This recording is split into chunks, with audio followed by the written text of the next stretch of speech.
సూర్యాపేట జిల్లా హుజూర్నగర్ పోలీసుల ఆధ్వర్యంలో నిర్వహించిన పోలీసు ప్రజా భరోసా కార్యక్రమంలో ప్రజలకు కీలక సూచనలు చేశారు. సర్కిల్ ఇన్స్పెక్టర్ చరమందర్ రాజు వేపల సింగారం గ్రామంలో జరిగిన ఈ అవగాహన కార్యక్రమంలో పండుగలు వేడుకలను ప్రశాంత వాతావరణంలో నిర్వహించాలని, చిన్న చిన్న వివాదాలను చట్ట పరిధిలోనే పరిష్కరించుకోవాలని సూచించారు. నేరాలు, వర్గ తగాదాలపై కఠిన చర్యలు తప్పవని హెచ్చరిస్తూనే ప్రజల భద్రత, శాంతి భద్రతల పరిరక్షణకు పోలీసు శాఖ నిరంతరం కృషి చేస్తుందని తెలిపారు. ఈ కార్యక్రమంలో ఎస్ఐ నరేష్ తో పాటు గ్రామ ప్రజలు పాల్గొన్నారు. పూర్తి వివరాలు ఈ కథనంలో.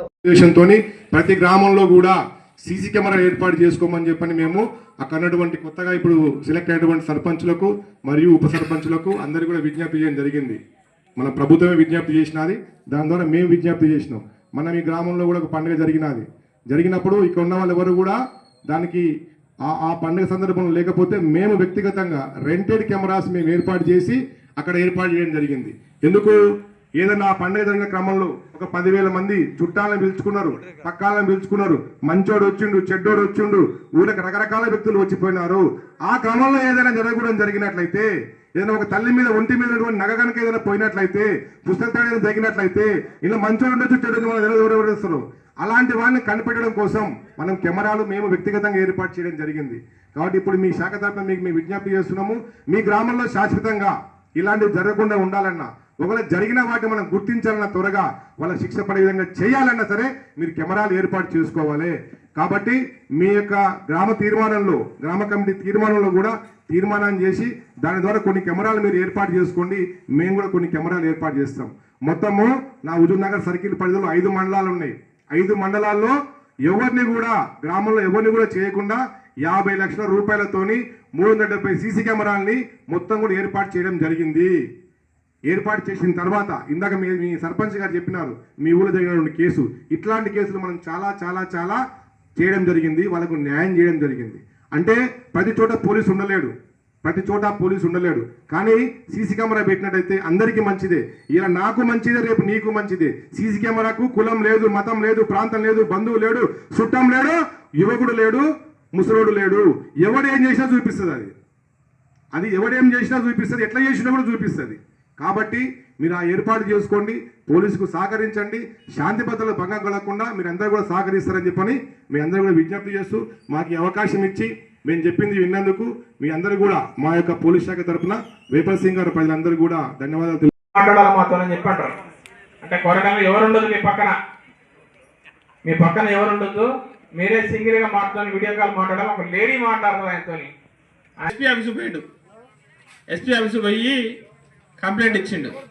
మరి పోలీస్ స్టేషన్ కంప్లైంట్ ఇచ్చిండే ఇవ్వలేదు సార్. అప్పుడు 193 కాల్ చేయించి టోల్ ఫ్రీ నెంబర్కి కాల్ చేయించేసి అప్పుడు ఫ్రీ చేపిస్తే ఆయన ఆ ఇన్సిడెంట్ అయిన 50 రోజులకు వచ్చిండు నా కాడికి. ఒక 30-40 రోజులకు వచ్చి నా డబ్బులు పోయినాయి 18 లక్షల రూపాయలు, 1 ఎకరం అమ్మాలంటుండు. అది ఇంట్లో చెప్పుకోలే, భార్య కూడా చెప్పలే.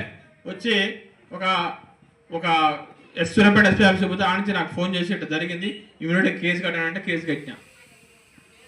కేసు కట్టింది ఎన్ని రోజులకు? ఇన్సిడెంట్ జరిగిన 1 or 2 అవర్స్కి మనం 193 కాల్ చేస్తే ఆ అమౌంట్ ఉంటాయి. నువ్వు వారం 10 రోజులు చేస్తే ఉంటాయి ఆ డబ్బులు. వాడు అప్పుడే డ్రా చేస్తాడు. ఆ అకౌంట్ నుంచి ఇంకో అకౌంట్లో పోతే పోదా మరి అని అంటే, నేను రాను సార్, ఇంకా నాకు సరిపోయింది చాలు సార్, నేను రాను సార్ అంటాడు. ఇట్లా ఉంది పరిస్థితి. ఇంకోటి అందరు రావాలండి ప్లీజ్, దయచేసి అందరు ఇక్కడికి రండి. ఇక్కడ అందరూ పొరగాతో అమ్మాయి చాట్ చేసింది, మ్యారీడ్ అమ్మాయి చాట్ ఒక రోజు చేసింది, కొన్ని ఫోటోలు పంపించిన తర్వాత వాడు ఇంకా సతాయిస్తున్నాడు. అమ్మాయికి ఏం చేయాలో తెలుస్తుంది. నోడికి తెలిస్తే కొడతాడు లేకపోతే ఎలా కొడతాడు. అవునా కాదా? ఉందా? అంతే కదా. ఎవరైనా అమ్మాయి ఏం చేయాలో తెలియక ఒకరి ద్వారా నేను 3వ పర్సన్కి వచ్చి, సార్ నాకు ఇట్లా జరిగింది సార్, నేను తప్పు చేసిన, నన్ను రక్షించండి సార్ అని చెప్పి లబో దిబో అని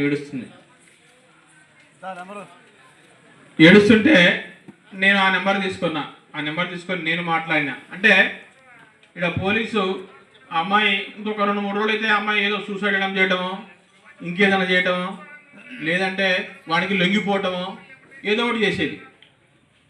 అయితే లొంగాలి, లేదంటే సూసైడ్ చేసుకోవాలి. అమ్మాయి అంటే ఫోటోలు కొన్ని వేరే పిక్స్ పంపించేసింది అమ్మాయి.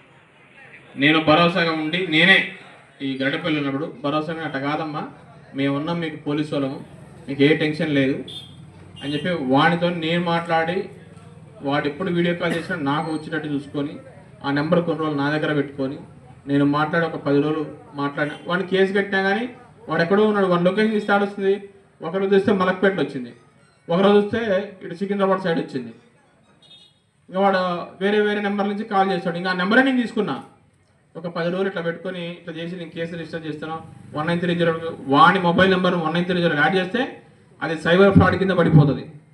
ఆ నెంబర్ నుంచి కాల్స్ రాకుండా చూస్తుంది. కాబట్టి మీరందరూ కూడా ఎవరు సెల్ ఫోన్ వాడినా ఏం చేసినా మీరు అపరిచిత వ్యక్తులతో మాట్లాడద్దు, ఆడ కానీ మగ కానీ. మీరు దయచేసి గుర్తుంచుకోండి. మీరు ఖచ్చితంగా ఎవరితో ఫోన్లో, నాకు ఫేస్బుక్లో 5000 మెంబర్స్ ఫ్రెండ్స్ ఉన్నారంటారు. ఆ 5000 మెంబర్స్ ఎవరిని ఒక్కరిని 5,000 ఓడియాడు ఇస్తారా? ఒక 5,000 రూపాయలు కాబట్టి ఎవరు ఇస్తారా? 5,000 మంది దోస్తులున్నా ఫేస్బుక్ ఫ్రెండ్ ఎవ్వడిగాడు. మన ఇంటి పక్కనోడో, మనకు తెలిసినోడో, మన ముందునోడే ఇస్తాడు. లేనోడు ఎవ్వడిగాడు. అలా 5,000 మంది ఉన్నా కానీ మీరు అందరు దృష్టిలో పెట్టుకోవాలి. ఇంకోటి మనకి